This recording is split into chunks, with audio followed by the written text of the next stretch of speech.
All right, hello, ladies and gentlemen. We are here, ready to bring you a very good game of Purdue versus UMass Amherst. Who are we? Well, my name is Wivrex. I am joined here by my trusty companion, Tony Beh. Yeah, hello. don't you have to put the Pronounce, Tony Bech on the end. pronounced correctly. Hey, I'm No, you working. didn't pronounce. I mean, a little bit. You are a little bit too hard on the Be. Just be Oh softer. my Just gosh, Tony Be. Tony Beh. But keep it short. Tony Be. Tony No, Be. no, you can't have it exactly how you want, Tony. But we are here to bring you the class of 2018, second semester. I believe this is Division 1 conference number 9. I don't even know what that means. They are in conference number 7. So UMass, the stuff here on my little document I don't think are correct. On the CSL website, we are showing that UMass is currently 5-0 here in the second semester, giving them a full 10-1 record for the entire year. Meanwhile, That's pretty Purdue, good. they are 3-2, with a 6-4 record for the year. So UMass looking like was actually on the blue Pikachu. Oh, by the way, UMass only has 20-second reserve time because obviously they were quite late. So right. to recognize as we're going into this draft here. Continue. That could be a bit difficult for them. Chives was on the blue Pikachu team. They made it all the way to the finals of the North American number 4 qualifiers. Unfortunately, the Thundercats did manage to take them down. Thundercats were someone who were there every week in, week out, trying to make it through those qualifiers. UMass, Yeah. oh man, they are not touching their reserve time at all, and this is the way that they need to draft. So hopefully, they've got a good strategy, and they've got a good plan for their team, so they don't have to spend too much time. Funnily enough, we did cast Chive's game for the caster contest for Epicenter. So we actually have somewhat of an experience casting at least one of their players on the team, which is awesome. I mean, it shows that this guy is able to play at like the highest levels in the game because you made it to the end of the open qualifiers in the Epicenter, which is no joke for sure, even if he didn't win it. So very happy to see him here. It's kind of funny how you get connected and watch these players as like as like tier 2 casters. We don't we cast all these different games, but sometimes like by coincidence we cast them in complete different leagues all the time. Yeah, the Epicenter guys, or not Epicenter, there's a lot of guys that we see here that we caught in Echo League quite a lot as well. I think that's what you were referencing. Yeah, and now it's connected to casting like open qualifier, which I did not expect at all. Now Purdue, they were initially drafting very quickly, which I think was a strategy for them. Yeah. Because obviously the faster that they draft, the less time UMass will have. But they have slowed down here a little bit. UMass still looking like they know what they want to do. Still haven't touched their reserve time, both the teams, so it looks like it might not even really come into a factor here. But the important fact is actually Purdue has the last pick, so they can spend like whole 2 minutes on their last pick thinking about the perfect pick, which UMass will not have the luxury to do. So finally touching the reserve time here, and I do like UMass's first 2 picks. They're very just simple 2 picks. They're just good in every draft right now. Nagasar and probably the best support right now, I think, when it comes to just popularity wise. And Sanking, a very flexible pick. We love Sanking. Obviously, this time it looks like he's going to be the position 3 here because Jakiro got picked up. The juggernaut for UMass. Yep. Classic. This draft so far is just very. It's a speed draft. This is what you end up when you're doing a speed draft. Yep. It's a good draft. It doesn't do anything especially amazing, but it's not bad at all, right? Yeah, and they've got the Jakiro that they picked up for their position 5. This is someone who we talked about is not as good as maybe they had been for that little bit, but still very viable, and especially when he contributes the push that seems to be pretty essential to every lineup these days. And deep push, because of the fact that enemy teams want to push at the same time. So Jakiro really fits into that, push plus counter push meta. Yeah, very good hero. Obviously a very strong laner. who do stay relevant in the late game with that great long range stun. Right, they get their bands out. They're looking for their mid laner right now. I would expect the co-op maybe. They've got a few seconds to think about it, but yeah, they do. Oh, they didn't even want to think about it. Yeah, there it is, co-op. It's this speed draft. This speed draft is like if you put 10 captains in a room with a timer and you say, you've got this short amount of time to put a draft together. I think at least half of them put something at least 60% similar to this. Yeah, no, I agree. I think Nagasarn and Sand King Jakiro are very, very good picks in this meta that are hard to counter per se. And Juggernaut obviously been always the go-to carry if you don't know what to do. Purdue wants to get Gyrocopter space and a little bit of time, right? Do you think a little bit, yeah? Maybe a Viper would be good here, or is that too? You don't need too Viper. Early? Okay. I mean, Viper is good against Queen for that, but Gyrocopter is not a hero that needs too much space because he flash farms incredibly well. All you need to do is just stack like Ancient Camp like 2 or 3 times, and he's very happy to go. Yeah. What's something they can put here mid? Yeah, the Viper, that was in response to the Queen. I'm thinking stuff that can. So they don't really need a timer. They can even get someone that could go a bit later here for the mid. Yep. Viper, yeah, if they really want to counter Queen of Pain, Viper might be okay. It's gonna be Death Prophet. That gives them a good amount of push, tower push, which they were a bit lacking here. They've got the wave clear, but no real tower push. Decent against Queen as well, because Queen of Pain really thrives against heroes that have like shorter ranges.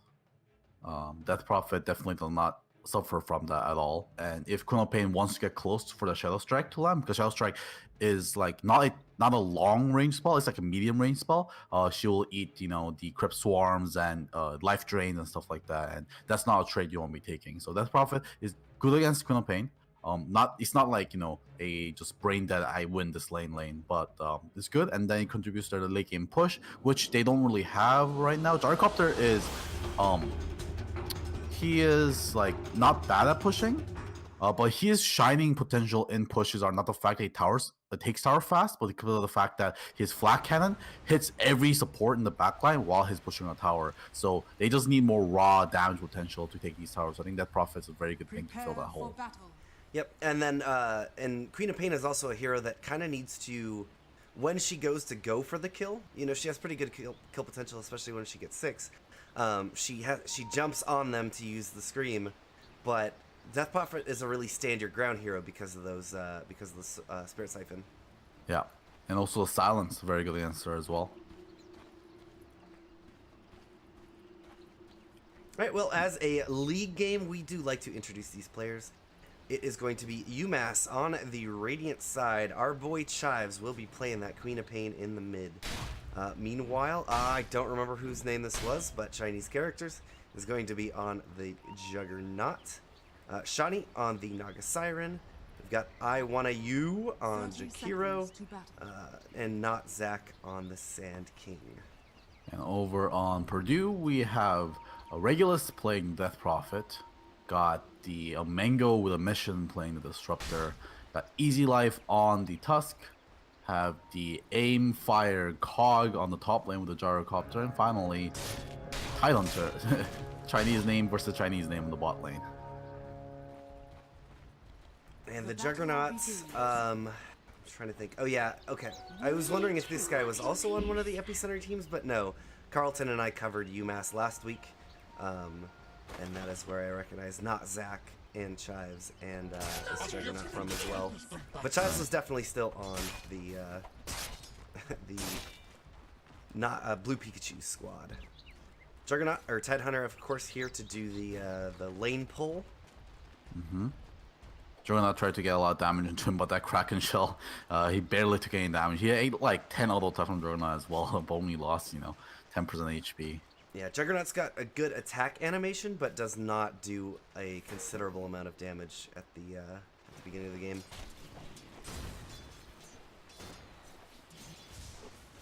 Dual lane mid, classic.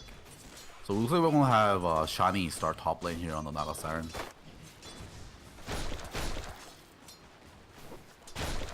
Very interesting. Is this for safety, or are they just trying to make sure they get some levels on Shawnee before they send her out netting people? Yeah, she doesn't have the net. She took Riptide level 1, so her potential weaken actually doesn't be a missile on top lane. On not Zach. Oh, Tusk is here. He's going to catch him inside of the shards, and that'll be an easy first blood cleaned up there for Purdue. And Shani even in danger right now.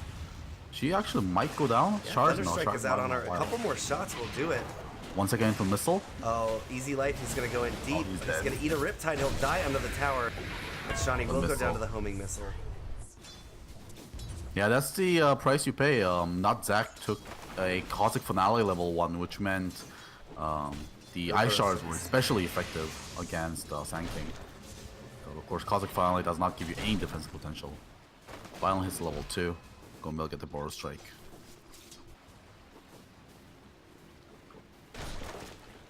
Shawnee, because she was alive for that Tusk going down on the tower, she got a little bit of extra XP out of that as well. They just won't be pressuring the Gyrocopter here. Well, this is going to give Tidehunter a very good lane in the bot lane, because Juggernaut is not good against the Tidehunter, because he's obviously a melee hero who's going to get Anchor Smash. Yeah, I was gonna say the Jakiro is even top right now. Oh, but there's a net in top. Shards catching onto Tusk. Sand King is not here for the Burrow Strike, so Easy Life should have an easy life. They're gonna have another net in 2 seconds though. 3, 2, 1. There's the next net. Jakiro peeled off, and Easy Life actually may be able to make it out of here. Not Zach is trying to come in. One more shot is what it's gonna take. Shawnee is pretty fast though. Will be able to catch him down under the creep wave. Dual breath into Disruptor. Disruptor on the top is going to eat that Riptide for the final kill. The TP in. They're not going to catch anyone with the shards. An Easy Life not having that easy of a life right now. Yeah, this tri lane is working especially well. Shani with the Orb of Venom, and of course Naga Siren with great base move speed, just running him down. 319 move speed right now. It's a little bit weird number because of the Agi move speed gain, obviously, but that's incredibly fast for a hero with no boots. Juggernaut was having a bit of a rough time, but it looks like he's hit his stride. And yeah, I saw him starting to use his spin to farm, which is nice. Very smart. It's not ideal, but it lets you pretty reliably just kill down creep waves. Yeah, I mean, what options do you have against Tidehunter, right? Yeah, you see him spinning again, dispelling the Anchor Smash off of him and getting the farm.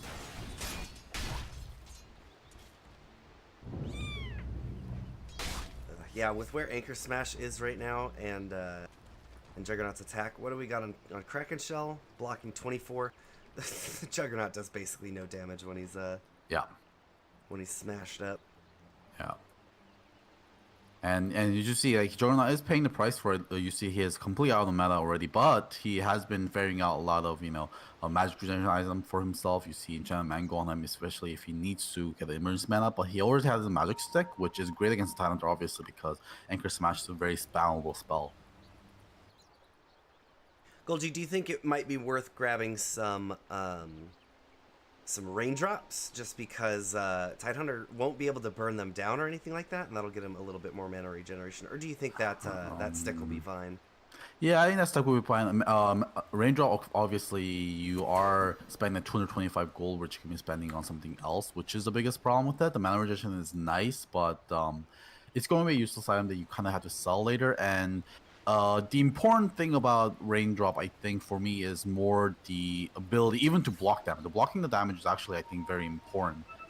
More important than the mana regeneration itself. And there isn't much big nukes he has to worry about in the early game, especially because if he can time his spin. Yeah, I think he'll be fine with the stick. Yeah, and he's not a hero that's going to build an urn, so it's not like it will have that flexibility for him. Exactly. I think it's an item that's like decent for example, Queen of Pain if she wants to get it, because it will prevent a lot of damage from the Crypt Swarm, obviously, and blocking that is very nice, and the mana regeneration can go a long way on Queen of Pain as well. Yeah, we see Juggernaut going to finish off that magic wand and going to go straight for the phase boots. Yeah, because hitting your stride on Juggernaut is very important with these kind of mobility spells, so you can kind of gank other lanes as well with the Omni Slash.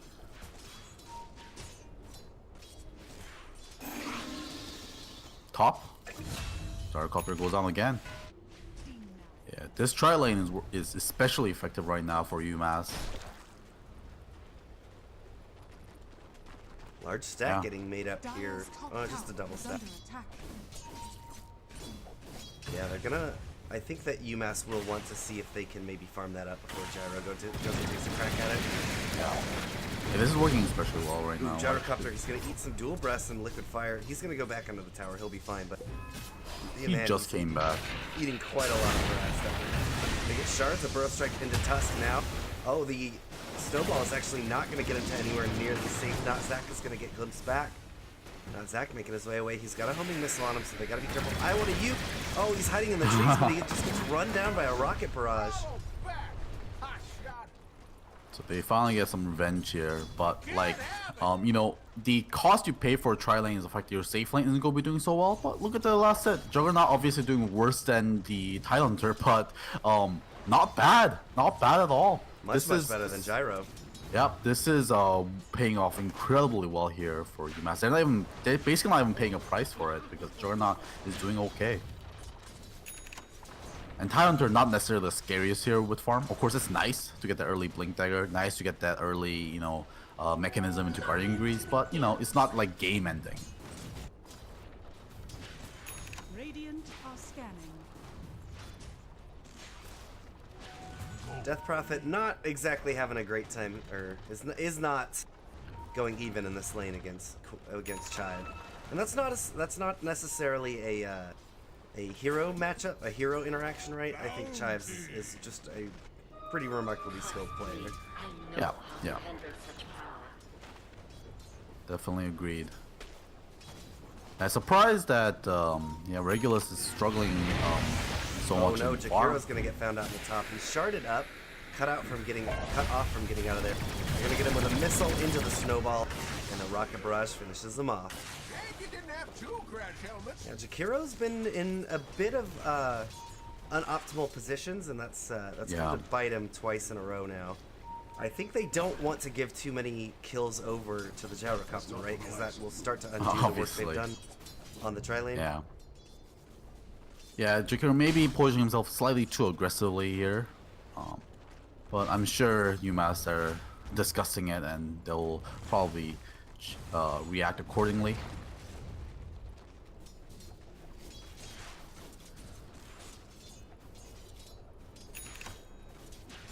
Yeah, mid lane, I mean, you can see Chives and Regulus, they're basically like not trading auto tag, it's just a farming lane. And the reason for Chives winning is just a more superior last hitter and denier, I think. Top lane again. Goddamn. Fire Cog getting ran down by this tri lane. Shawnee is going to get himself stunned under the tower, so eating some tower shots. Not Zach going to be a little short on the burrow strike, and now a glimpse back means that Shawnee is the only one by their tower. Juggernaut got taken down in the bottom lane. Rotations from Tusk. Very well done there. That is a Ravage use, but early game Ravages, if you use it to get a kill, it's very much worth it. Yeah, also top lane. Disruptor using that glimpse slightly too early there. If they had better communication with the Death Prophet saying, hey, I'm coming in, don't glimpse them, wait, hold your glimpse to glimpse them back. Oh, wow. Speaking of, Mango gets taken down by Chives under his shrine. Trying to get there. If they held the glimpse, it would have been at least a kill on Shawnee, but unfortunately, top lane, Death Prophet. Death Prophet, burrow strike into the net. Now Chives is going to use the Sonic Wave. Did that just not do that much damage, or is she stealing that much? She's stealing 3 people's HP at the same time. Oh, there we go. Gonna get the burrow strike through. Finally, they're getting the kills, but that was quite costly. This is what I was talking about. Death Prophet, definitely a stand your ground hero. Yeah, that was crazy. It looked like she took 0 damage from the Sonic Wave. Get hit by the shards, and now snowballs under the tower, but doesn't have the damage to quite get Shawnee, and instead sends his life over to Chives. Yeah. UMass currently slightly outplaying Purdue right now. Very great rotations here. They do smoke under a ward though, so we'll Purdue should be able to play around this quite safely. But yeah, like that's so crazy. Like Death Prophet draining 3 people. That was a max level Spirit Siphon as well, taking 0 damage. Smoke up 1v3. onto the top. They're going on to Mango with a mission. His mission right now is to try and survive, but it will not be a successful one. Another good gank there from UMass, but now Jakiro, he's getting soul siphoned up, is barely not going to make it out. The Crypt Swarm will be there to get the final hit as he's TPing out.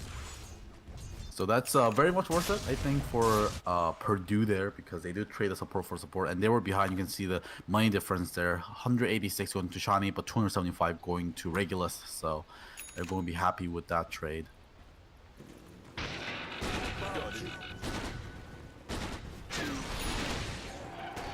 Gyro just using that call down to farm. Good little gyro. There is one ancient side, I believe that he made for himself there. There's a exorcism used on top. Take this tower down. They're looking to peg up the tower right now. They've got Tide with a haste in the mid. He's coming to the top. He's looking to come use his Ravage, which is up already. Yep, it was been a little while since he used it. Snowball coming in onto Shawnee. Easy Life going to be able to catch him out in the charge as well. Shawnee will be the sacrificial lamb. That will give Purdue the chance to take this, get some damage into this tower unmolested. And I love this. Regular standing very close to tower. This lets your Exorcism do max damage, because Exorcism can only do an instant damage every single time it hits their target and returns to Death Prophet. So shorter distance between the target and Death Prophet, the more DPS you have. Oh. Death Prophet didn't get the last hit on that tower. A melee creep. Melee creep. Yeah, that's stealing always it away sad. from under her. 200 gold minus, basically.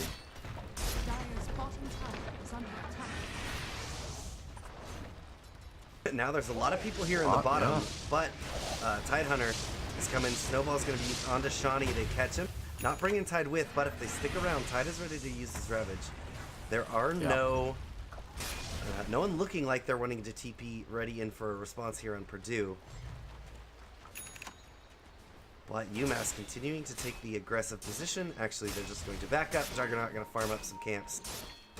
Look like they don't want to pressure it. They know that the Ravage is up right now. They want a advantageous position before they try to pressure anything. Yeah, speaking of this Purdue draft, quite ultimate dependent here and cooldown dependent, so we'll see how that plays into the mid game later on. Of course, Ravage and Shawnee, Shawnee, UMass is getting, Shawnee is getting rolled in on with the snowball. Now they're going to commit the Ravage. They do hit Shawnee with it, as well as I Want a U. Shawnee's going to use the sleep. That's the first level of it. Now they're going to try and turn it around. Epicenter's channeling up. Here comes Not Zach. Not Zach had his blink. He jumps in. They're fighting under the Static Storm, but it's enough to get a kill onto the Tusk. Now can they do more with it? Burrow Strike away is going to hit Death Prophet. Now Regulus. The rest of the Purdue team looking like they want to retreat. They use the first Omni Slash of the game, and now there's a Sonic Wave as well. Spinning up now onto Regulus. Regulus getting run over by the UMass team. Mango with a mission, the only one left. He's going to get on the high ground. Not Zach didn't get the Burrow Strike in time. I don't know if he was looking exactly where that camera was, because he could have responded to that, but Mango with the mission will make it out. Yeah. It's unfortunate. I think, I mean, they use a Ravage a little too late. If they want that kill, I think they should have used it immediately when he closed the gap. But they used it when Nagasaran walked all the way out of the range. So which means after using the Ravage, during the stun duration, they couldn't do any damage to Nagasaran because they were just using that time to close the gap.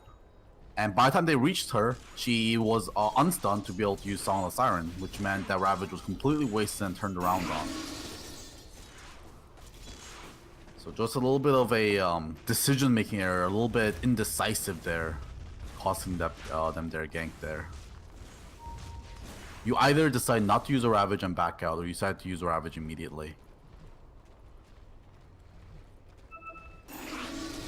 Now they're looking to take a fight here in the mid. They have no Ravage. It's up in 50 seconds. Regulus, however, has the Exorcism, and she wants some powers. Here they go. Purdue's going to go in aggressively, trying to get onto Jakiro. Jakiro gets crapped out by the wards. will be a sacrifice here, and UMass doesn't quite look like they want to do anything about this. The Exorcism gets popped, and Purdue goes in aggressively. That's going to chase the rest of UMass out of here, and they'll just have to fortify the tower, see if they can wait it out. Quite a lot of damage already coming out. Still just the level 1. They trade the top though. They have a lot more people here. Oh, Epicenter's getting channeled up. There they go. They're going to come in, call down, dropping on top. It's doing so much damage. Jakiro and the Sand King getting taken down, even dropping the Spirit, the Static Storm on them for that. 4 heroes going to be taken by UMass. UMass looking like they didn't want to defend, and then defending after the tower's almost gone down.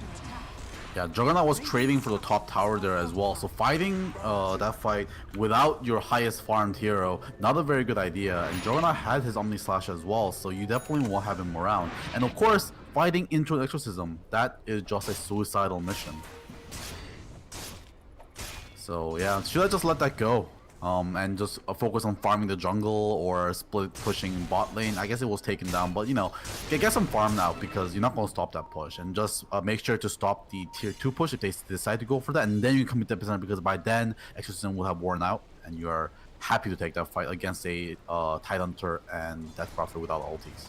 Yep, Juggernaut, it is worth pointing out that he's got a Battle Fury up, so a good portion of his net worth is sunk into that.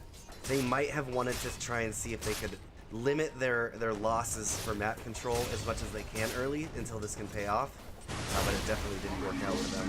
Spin TP from Juggernaut, he'll be able to just make it out of here. Classic Jug. Mid lane, there's going to be a Burrow Strike on the Tusk.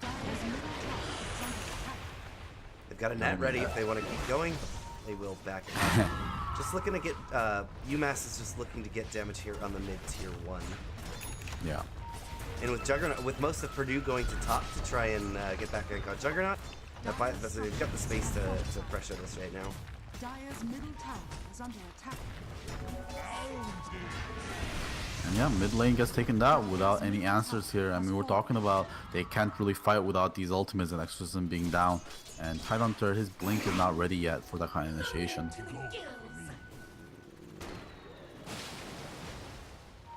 Of course, we can't forget the fact that they did draft Juggernaut into the Tidehunter, which makes him, if you have the reaction speed, Blade Fury easily away from the Oh, I want to use getting caught in the river, just getting run down by Purdue. I think it's a common thing we've seen. 0, 7, and 4 in the Jakiro so far. Positioning for him hasn't really been on point this game.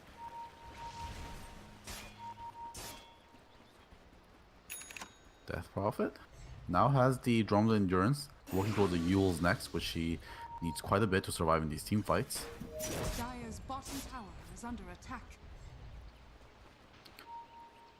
Yeah, there's no way to... Oh, actually, there is a way to cancel Juggernaut TP. There is the Water Sponges, so you don't have to watch about that because Tusk is level 8 right now. So that is on the table to stop him from those cheeky TPs. Do you think Tusk is going to want to quickly go for some kind of mobility item to make sure that he can... that he can punish Jug if he tries to go for those cheeky farms? Yeah, I agree. Blink is a fantastic item on Tusk in the first place anyways. Blinking in onto a Death Prophet who was getting killed and getting her into a snowball while her Exorcism is channeling is like beautiful. And yeah, as you just mentioned, the Juggernaut TP plays very great against that as well. So it's a very high utility item this game, and I won't be surprised if we see him getting that item right after this. He does have a medallion up. Is there anything he might be looking to go for as an intermediary? He could upgrade the medallion into a Solar Crest or the Iron Shadows into a Spirit Vessel. Both items are very good, especially the Spirit Vessel is kind of relevant in this game because of the fact that there's a Healing Ward on the table plus a Naga Siren, which has an urn and also might go for late game eggs, but I don't think that's a very important right now compared to getting a Blink Dagger first. And Solar Crest of course helps the Death Prophet quite a bit, but I still think Blink Dagger is slightly better, but Solar Crest might be on the table for him. We'll see what he decides to go for. Purdue pushing up in the bottom, they've used another Exorcism. UMass wants to try and trade for the top tier 2, but the bottom tower has gone down, and now TP responses should be available for Purdue if UMass tries to stick around too long. Mid lane is going to get taken down here by Juggernaut with that without problem there. I think Easy Life could have denied that tower up, but he wasn't. That's what I was about to say. I guess he just wanted to get back, didn't want to stick around. Yeah, just didn't want the risk dying like Jakiro did top lane. Again, that is his 8th death of this game. Looks like he was trying to like aggressively ward there because he was behind like, right here. That's where he died, which I don't know how you would ever end up there as a Jakiro. If you're not warding, I guess. Like this is a good warding spot right here. We see this ward very often when you're pushing this tier 2. So maybe that's what he was going for, but... Yeah, if you've got a sentry to burn and you're looking and you're gonna de-ward somewhere right there, look exactly right here. This is where you're gonna expect it. Yeah, so that's exactly why we see it over there.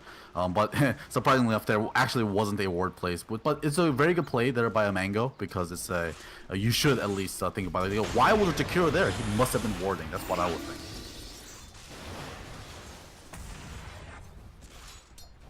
So yeah, Blink Dagger finally getting a quick buy for Tusk. So that is a decision. He is going to go for mid lane. Purdue, yep. Purdue themselves up for mid. Jakiro is out pretty deep. He's actually just going to run even deeper. Will fall. Dire's This technical feeding, dude. You're just trying to feed the enemy teams so they'll feed you more gold when you eventually kill them back. Juggernaut on the bot lane, pushing this tower really, really well right now. Dire's bottom tower is They're under willing to trade tier 2s, I think. Considering that the lane cut from the Jakiro actually being very relevant right now. TP's on the bot. Yep. Not Zach. He's making his way away. There comes the spin TP from Juggernaut. Tusk is not coming in, so he's going to make it out just fine. Sand King already TP'd out in the jungles, or in the trees. So no losses for them. Going to go ahead and clear up that tower as well, and forcing them to TP back because they didn't lose any tier 2s of their own. Yeah, they need to go for the trade there. That was bad. They just lost a tier 2 and they get nothing out of it. And the one person that needed TP, Tusk, did not have a TP scroll on him. Right now mid though. Good detection though. He has Shadow Blade. They're gonna get the gush onto Juggernaut. Juggernaut's got a Shadow Blade. No detection. Womp womp. Come on boys. Get detection. We're gonna get out there scot free. Now Purdue's gonna is looking to push. They're all back in the mid again, and they have their ults up at this time. Jakiro's gonna lay down a macro pyre, just try and burn up the creep wave as it comes in. Not gonna be quite enough, but now, yes, careful. He's out. He's the only one out by the tower. We're gonna dual breath out in the creep wave. Not burning the exorcism just yet when there's no response. And UMass, they don't feel like they can really fight into this into the Purdue line. No. Right? Yeah, it is a suicide. Ravage, exorcism. Yeah, that's some scary lineup. But Juggernaut's pushing in the top again. That's gonna force them back, especially because they don't have TPs. They just used up. Still on cooldown for the most part. Just coming Song off in the their mid. gyrocopter. Song in the mid. Yep, they're going to be able to chase or find a couple as the rest are being chased away. Now they use the exorcism. Oh, They're they gonna lost have to tier stay. 3. They're going to have to stay. They get the tier 2, but it costs them the tier 3. Now Shawnee is going to get glimpsed back into the static storm. Will be able to make it out before the kinetic field goes up. She's probably going to go down here, but she's chasing them away and wasting a lot of the time of the exorcism. Oh, top lane Juggernaut gets away again. No detection for the Juggernaut. And they take the melee racks. Take the melee, no damage done to the tier 3. The exorcism just not able to get any damage into it because of the way that Sani was able to force them out of the fight, sort of, or bait them away from the tower. The real objective there. Oh my God, UMass completely like outmaneuvering them right now. This is what this game is coming down to. It is not the draft. It is not, outplays. We're saying it's like outmaneuvering. Whenever these trades happen, UMass is always coming out on top. That Nagasol was perfect, keeping them from taking to the tier 2 and keeping them away from able TP to defend their tier 3. So they lost just a tier 2 and then they gained a tier 3 and a melee racks in response. Just very good plays here from UMass, just showing you how you are supposed to split push and how you deal with a lineup like this. Because obviously Ravage and Exorcism very good, but you force them to play as a team, as a 5, which means you can easily split against that team. Purdue look like they are aiming at the Roshan. Oh, they're going into it right under the Observer Ward. The Observer Ward saw all of them go in. But they have a sentry there, yeah. but UMass once again not gonna fight. Where's Juggernaut, Goldie? he's going to be going into the tier 3 yet again. Yeah, this Juggernaut has been winning them the game right now. These split pushes have been really, really, really good. And he right now don't see anyone on the map right now, so wisely backs off. Knows how important his life right now is. This has pretty much been the name of the game, is disrupt their attempts at team fighting by not even being there. Yeah. So, a fun item right now on Gyrocopter, you usually don't see this item per se on Gyrocopter, although sometimes we do, is the Hurricane Pike on Gyrocopter, which I love because you have this specific synergy with the homing missile that you can force staff your own homing missile so you rise faster. It's one of the coolest tricks in Dota. Plus, Hurricane Piking someone is a reliable way to get a ton of flak damage out from relative safety. Yeah. Of course, like, flak cannon range is so huge that if you at least have a creep near you, everyone in like 2,000 radius of you just gets destroyed. It's a mousing over it right now for the viewers. Look how massive this thing is. Yeah, it's a screen size. Crazy. I mean, does it say? The radius on it's 1250. The Hurricane Pike is 1200 range separation, so huge. You're still able to hit your target within, and then as long as he's nearest teammates, you know, Yeah. it's gonna be lots of flat damage coming up, or even the wave. So there is going to be a Roshan attempt here by UMass instead. No response coming out here from Purdue, which is unfortunate because this actually should be their moment to fight. Roshan Pit is a very good place for a Ravage, really good place for an Exorcism, but no vision there means that... The bottom.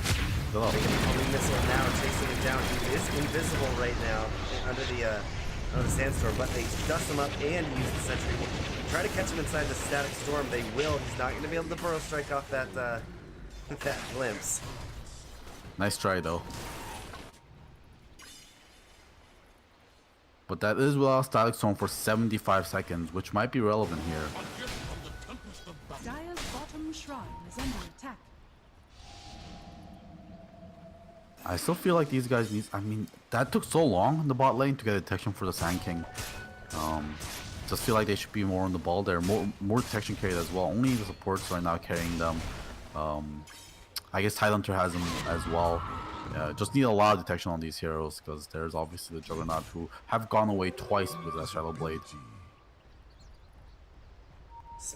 Or actually just invisibility from Tidehunter. They're deep right Dark now. Oh, they're finding a TPing Juggernaut. They're going to be able to dust them up.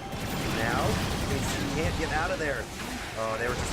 Purdue just hanging out under the shrine right as Juggernaut happens to be in. That's exactly what we're talking about there. Very well played by Purdue. That will give them a lot of space now to take this tier 2. And that's a lot of money going through that Juggernaut, worth a decent bit of money. He did not have the Aegis. That went over to Chive, so they won't be able to find out for themselves, but they're very happy with that kill.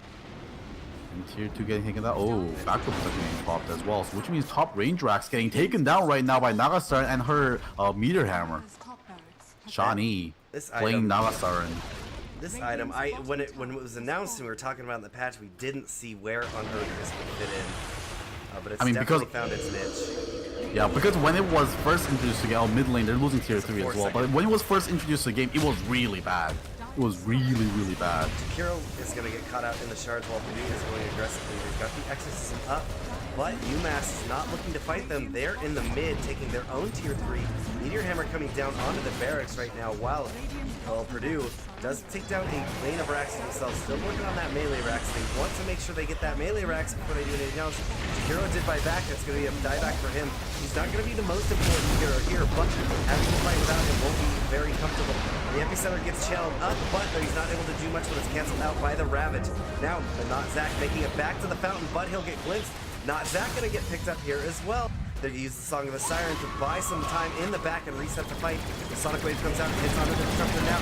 Rocket Barrage going out. What is going on? Plenty of that. Juggernaut's going to have to buy back into this game. But Purdue... No creeps. No creeps without focusing on that melee racks. It's going to survive. Their only loss out of this is a range. Now, they're going to turn it around. Trying to turn it around. They're going on top of Sand King. Sand King will take quite a lot of damage. Sand King will get taken down. He does have the buyback though, so it's not the biggest thing in the world. Chives gets Walrus punched, but makes it back to the high ground. And they're able to defend up for now. Tier 4 is getting taken down right now in Purdue's base. These towers do not regen anymore, remember. And They now, still want some racks though. no Exorcism, no Ravage, no Static Storm. They have no abilities here. Is under attack. Purdue, they do manage to take the melee racks, so I think this would be a wise idea for them to back out at this point. They're going, yeah, they went kind of all in there, and actually somehow ended up being okay. They traded a lane of racks in tier 3 for a lane of racks and tier 3. Obviously, they lost a range racks on top of that, but I believe that got the Juggernaut buyback and the Jakiro buyback as well, killing those heroes multiple times. So, in the end, we can see the net worth. Purdue finally taking the lead here. So, of course, their base is in shambles, but they do at least keep the items equilibrium with that. But they still got a lot of work to do on these objectives. Purdue is not in a bad spot at all, though, as well, because No. you saw how they were able to do that. It was with their, it wasn't like a big push that they were centering on. That was, you know, kind of just the standard push for them. They're gonna have their ultimates back up and not very Yeah. long, and they're gonna get another But- shot at it. But remember, if they take the trade again, they get mega creeped. Yes. So it's then next time it can't be a trade. If they trade a tier 3 for mega creeps, they're gonna start losing the game. But the next time they do it, Purdue or UMass will have basically no buybacks, no buybacks of value. Maybe just on the quad. That's very true. But remember, there is also a tier 2 remaining right now on the top lane, so they can't really like, you know, swipe a mega creep for a mega creep. That is true. So they have to watch about that as well. So it's going to be very hard here, I think, for Purdue because we see I think their weak point, at least their gameplay so far, has been maneuverability. And they seem to be slightly indecisive at parts, and they haven't been taking the most efficient trades. So we'll see if UMass can keep making those trades happen, and especially with this Naga Siren being able to split push so hard, and just Juggernaut as well, see if they can make it happen. Blink Dagger is online for Tusk, which means he can easily cancel out that spin TP, which I think Juggernaut realizes. He's gonna burrow strike onto Tusk. He gets used up. Purdue not gonna pursue this. Only They two of didn't- them there. Yeah, they didn't know where everyone else was too. Yeah. Shawnee just now showing up in the top. Oh yeah. TP on cooldown as well. Shawnee's got to make it out of there. They will be able to buy him a little bit of space, but now Jakiro can get turned around on. He's going to drop the macro pyre. Chives is here though. Aimfire Cog. He's got a CP, but he's just hanging out in the trees. He's going to get found. They put a homing missile out on the Chives. Chives is going to be able to BKB now. It's going to be a big kill on the gyrocopter. They are able to get him now. Regulus has the soul set. He's going out. Oh, but they're not going to be able to save Jakiro even with the sleep. Sleep is used, but because of those spirit siphons, he ticks down, and the exorcism ticks down while the song is going. That's something that's really good about this Death Prophet here. Oh, Juggernaut now getting caught. He's getting caught. He's silenced up. Yet again, gets taken down. No buyback available for Juggernaut at this time. Yep. I was about to say that was a bad trade for Purdue, but being able to find a Juggernaut there, they do basically get a Jakiro. They trade a position 1 for position 1, but they get a obviously a position 5 on top of that. Of course, meanwhile, their tier 4s were taking quite a bit of damage, and they had to expand the exorcism. We'll see if that ends up. No, it looks like they can't do anything out of it because exorcism is now down. So, just slight gold advantage going over to their side. Not much more coming out of that fight.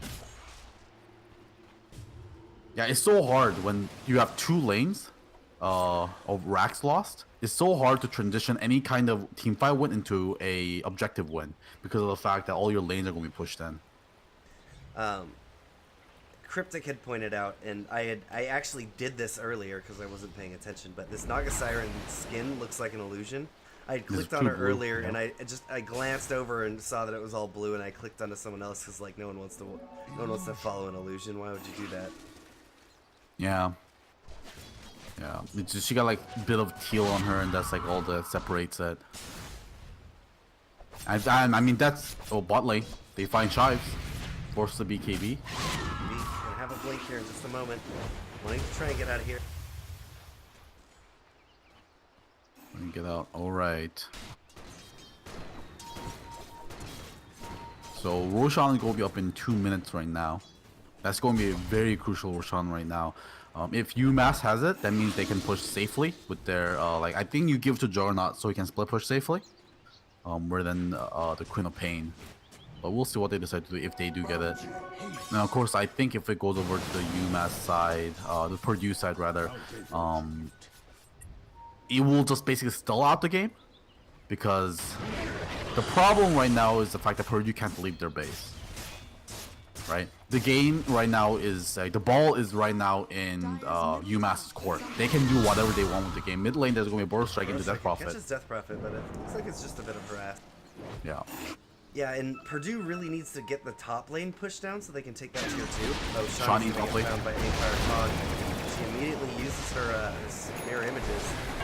Will eat that homing missile, and Empire Cog is just going to take her down. So she'll have to buy, if they go for any aggression here, she'll have to buy back if they need that sleep. Nah, but the other lanes are pushed in, right? Oh, true, I yeah. guess they could go into the mid lane here. Looks like, yeah, that's what they're going to do. They're going to come in onto mid lane push. Our creep wave still, it's got a few seconds before it gets here. Macro going out. It's going to go right into the creeps, hopefully burn them up. Here comes the Exorcism. Now Purdue is pushing the high ground using the Exorcism. They've got the Ravage waiting in the back. But they're missing a couple of they're missing their Disruptor, so they won't have the Static Storm here. UMass is going to try and defend by themselves, but Queen of Pain isn't here for them either. They're just kind of sagging this melee barracks, and if Purdue can get some material objectives here. Sand King, meanwhile, went down over to Aimfire Cog over by his own base. Purdue's going to be on the retreat, and now UMass is trying to make something happen. Trying to catch them down. Getting a root onto Tidehunter. Here comes the Omni Slash, but it's just jumping around on creeps and illusion.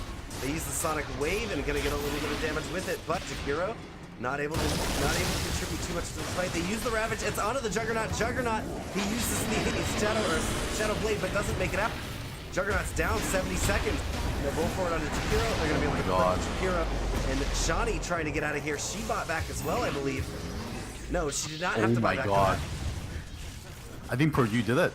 Yeah, Purdue's about to push into the high ground here. They still, I don't think they even need to worry about Rax here. Do you think they should just go for the tier 4s and the Ancient? Or are they I think they could attempt it. At least they will be able to bring this game back to even with the incoming objectives. They won't be able to, they're not going to be able to take the Mega Creeps obviously here because the tier 2 is still remaining. But at the very least, they will be able to bring down Rax Equilibrium. Chives in the mid lane actually pushing down the tier 4. Actually finds the Disruptor. Disruptor has to buy it back. They're going on to tier 4s right now. Purdue. They've got a little bit of time. UMass doesn't have a fortification, but it doesn't matter when you've got a sleep. They're going to use the sleep. They're just buying the time. They force Tusk back as well. Meteor Hammer coming into Tidehunter. They'll be able to hit him with it, but they're stunning him up for a little bit. That's one tier 4 taken down, but both tier 4s are gone for Purdue in their own base while this was going on. That was Quap doing as much as she could. They'll be able to even it up on the barracks.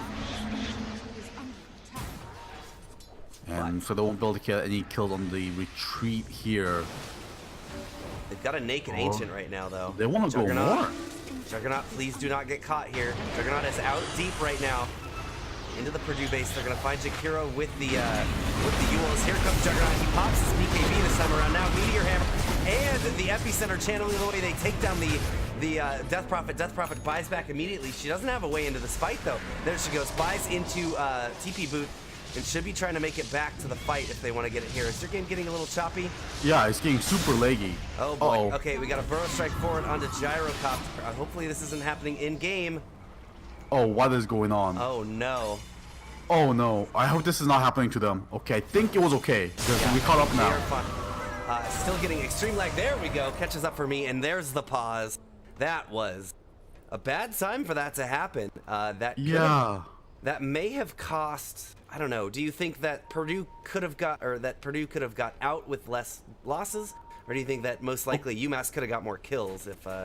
I have no idea if that actually happened for them, but yeah, I mean that leg was. If that happened to them, that was unplayable. That was absolutely unplayable, and at that point, that will be like much more disadvantageous for Purdue side because when you are on the defensive, you are the one that needs to be able to react much quickly. When you're on the offense, all you need to do is kind of like a move, right?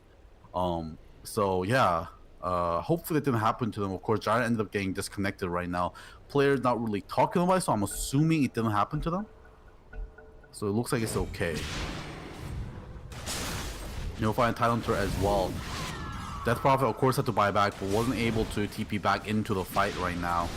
So Hunter will have buyback, so if UMass tries to wants to capitalize on this with a push, every one of Purdue's heroes does have buybacks. They don't want to expend them. They got a little bit of breathing room in the net worth game after that big fight where it tipped over to their scales, but it's coming back to UMass now. yeah, but when it comes to Rax advantage, they are even now. Of course, there's one tier 4 advantage here for UMass, and the Dire's Ancient right now is healing up, but healing up kind of slowly. So Jump meant to pop his BKB right here? no, definitely not. That was an accidental click. I think he meant to phase or something. Accidentally clicked that by mistake. That was an 8-second BKB, nothing to scoff at. Of course. Very unfortunate. Yeah, so this game's still very close. Either team can win it here. Both teams, if the next team fight could be the end of it all, and right now with the Aegis advantage going over to the Queen of Pain, and right now Juggernaut holding the cheese as well. We'll see how they go. These teams have been like willing to base race it the whole time, so it might even come down to a base race. Like, I think this entire game has been a base race, don't you think? Just about, absolutely. Very few objectives ended up in a head-to-head fight. Yeah.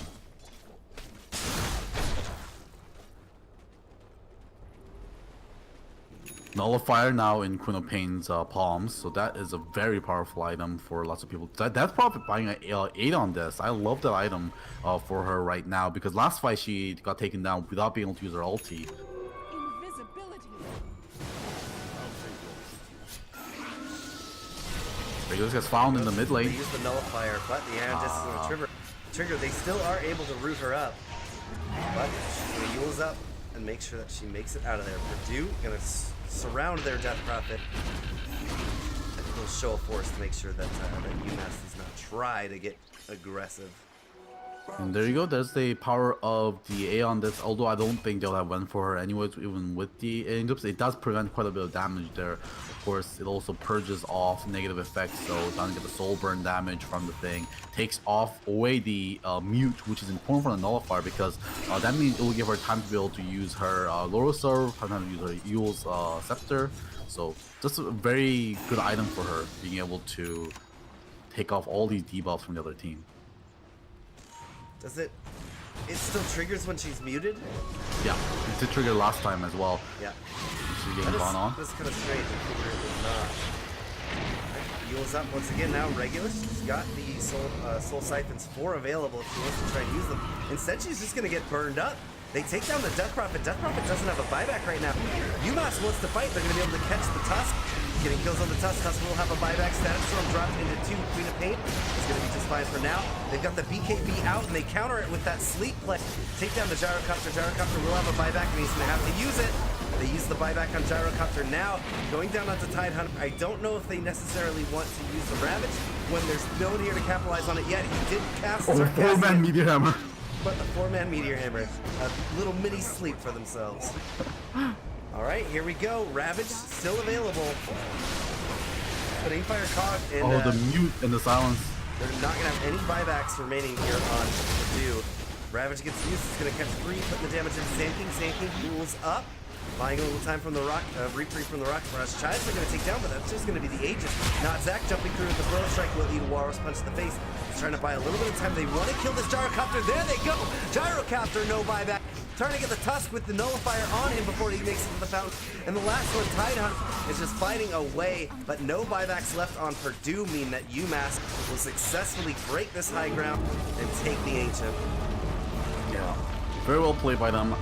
Sorry, correction there. I don't believe actually Aeon actually pops while you mute it. I just thought it popped because the mute duration was so short, and I just forgot that Aeon Disc actually had the status resistance upgrade, which was the reason why the mute fell off so fast. Yeah. So I mean, we saw it, and then they popped the Aeon Disc, and Regulus still played really aggressive without the Aeon Disc up, which kind of defeats the purpose of the item. And we saw her get taken down without being able to use her Exorcism again, and UMass just being able to take the fight with the age and the cheese advantage. So that last fight was just very technical play there. It's not anything like fancy. They just knew they had advantage, so they just pushed it into the enemy base and just took the team fight. Well played. Yeah, I want to talk about this game a bit, but I'm not really sure what there is to say. UMass doing a great job of drafting with very little time. They kind of just get that. This is something we don't like to throw out a lot, but we sometimes do. That vanilla ice cream team. Yep. And they played it very well, knowing that that Purdue was so strong at team fighting. We had mentioned it very briefly there towards the end, but almost no objectives were met with a head-to-head team fight. In fact, that team fight at the end was almost one of the only ones to really happen.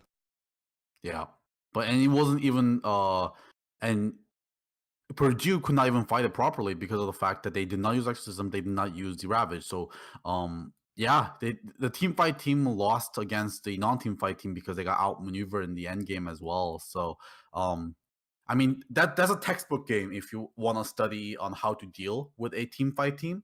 Is that you just don't team fight them. You just don't team fight them and just take objectives and make sure you split push faster than they do.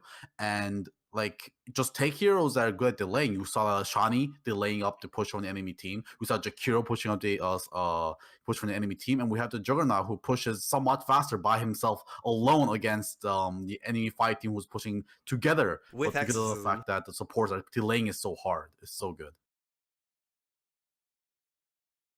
Yeah, I think the probably Juggernaut was the star of that game with his decision making. Actually, you want to say it's the Juggernaut, but the unsung heroes, are the rest of the UMass team that were making sure to keep enough attention of Purdue's that Juggernaut had the space to go do those things.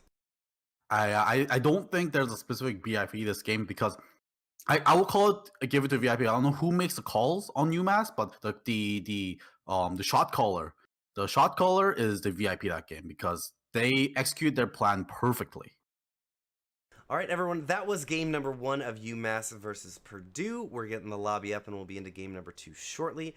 In the meantime, why don't y'all take a quick kick back for a minute and listen to some tunes.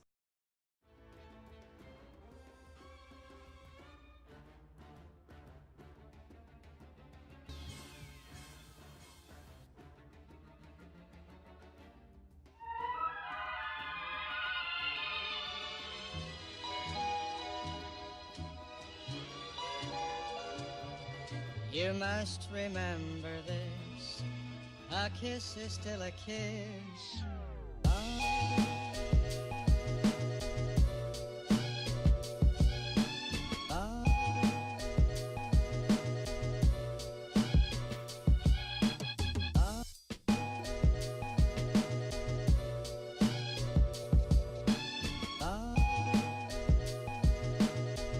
As time